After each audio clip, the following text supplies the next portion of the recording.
Hi, I'm Ted. Today I'm going to show you how to make a floor plan in Excel. If you want to make a very complicated floor plan, probably something like a more graphic program, PowerPoint or Adobe Illustrator, or even a more advanced architectural program is what you want.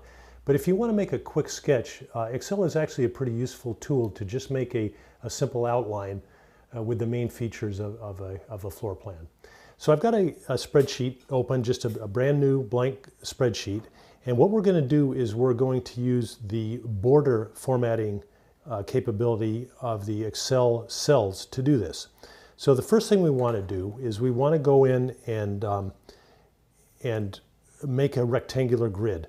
So to do that, first select all the cells in the whole spreadsheet. And to do that, just go up to the left of column A label and just above the label for row 1 and click there, and you can see all the cells now turn blue, which means all of the cells in the spreadsheet are selected.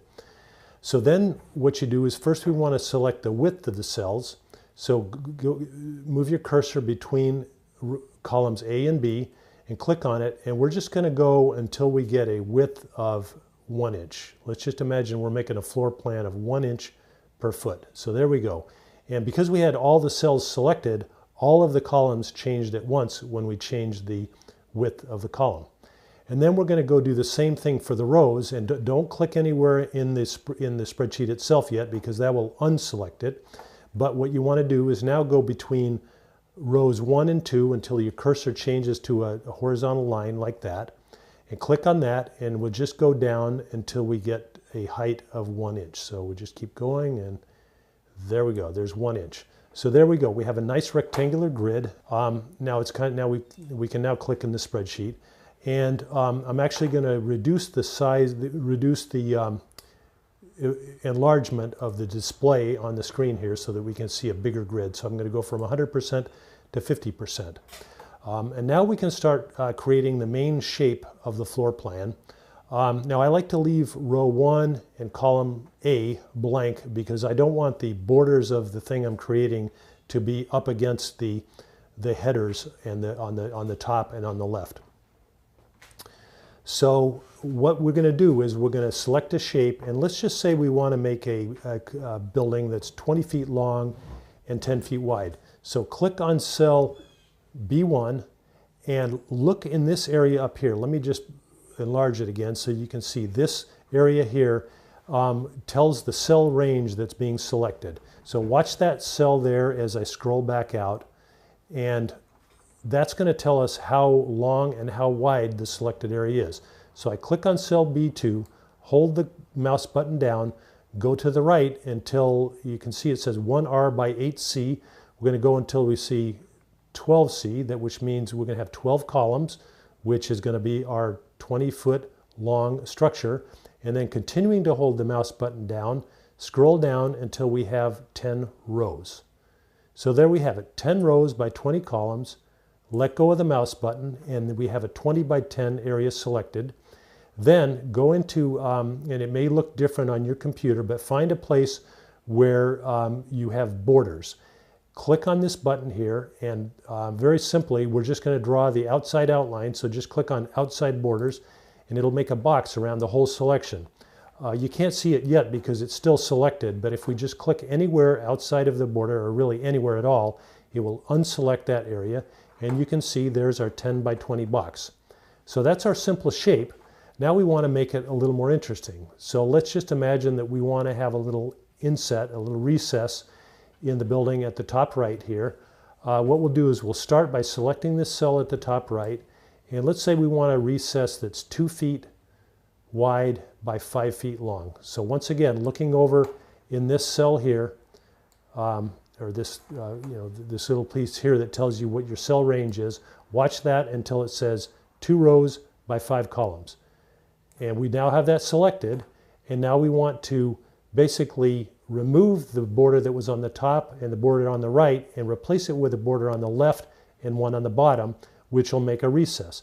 So to do that, we go back to the border tool here, and we click on, and it's easiest just to go to this thing called border options. And that brings up a new menu, and you want to look for this area here where there's a little diagram, and I'm just going to scroll in so you can see what I'm talking about. This is saying that the area selected right now has a border on the top and a border on the right.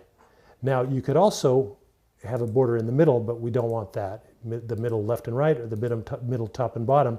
What we want is we want a border on the left side of the selected region and one on the bottom of the selected region. So just go in the rough area, and it's very accommodating. It will know what you want to do, and click those two. And then we want to go where the top border is and unselect that. So click on that and go to the right border and unselect that. Then as I scroll out here, then when that's all done, now our little diagram is different here. We say OK, and we go back and we unselect that area, and look at that. We now have the inset, the recess in our building. And let's say we want a recess on the other side so that we have a symmetric, maybe this is going to be a main entryway of the house. And we select that. I know it's not a very big house, but anyway, we select that area, and we go back to our border tool and go to border options, and we do the same thing, only a little bit differently. We're going to unselect the border on the right and the bottom, select the border on the left and the top, say OK, click somewhere off of the border, and there we have it. And then finally, let's say we want another little entryway over here.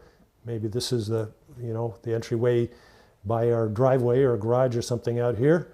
We select a little 2x3 area, go to our border option tool, and you can see that it's the only one selected right now is the top. That's the one we want to delete, and we want to select the left, the bottom, and the right, and say OK, and click somewhere else, and there we have it. And then, so I think you're getting the idea by now. This method doesn't have any capability of making diagonal lines. You could, I suppose, you could put in a little text here. So let's just say this is Ted's house, and it's a very small text, so we want to make it a lot bigger because it just barely shows up. There we go. And then the last thing I like to do is the grid line is useful when we're making it, and when you print it out, the grid line won't show. But I like to see what it looks like without the grid line on the screen. So the last thing we're going to do is we're going to go to Excel, Preferences. On the Macintosh, it's Preferences. On a Windows machine, it would be the Options menu. And you want to look for something called View, and you want to unselect grid lines. And that means that you just, while you're working on Excel, you don't see the grid lines. Then you can print this out, and you'll have a nice sketch of the building you're going to build. So I hope this is useful. I'm Ted, and today I showed you how to make a floor plan with Excel. Thank you for watching.